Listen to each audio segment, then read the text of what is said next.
I vores gruppe har vi valgt det problem, der omhandler trapperne, og den fare, der udgør, at hullet mellem de to trapper er ekstremt stort. Der er nogle forskellige problemer med den her trappe.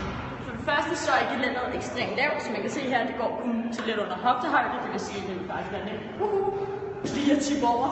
Det andet er, at det her mellemrum mellem trapperne, som man kan se her, er virkelig stort. Det vil sige, at risikoen for at falde ned er som sagt større. Vi kan blandt andet løse trappeproblemet ved at lave trapperne bredere. Dette forårsager et mindre hul, så man ikke kan falde ned.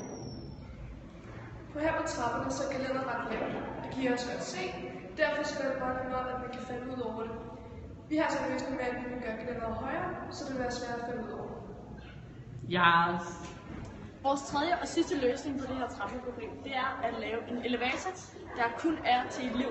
Fordi den her er kun til, hvis du har en brik, og noget der, eller kun til lærer. Og det synes vi ikke helt er fair. Så derfor vil vi lave en stor elevator, der så kan blive en erstatning for trappen.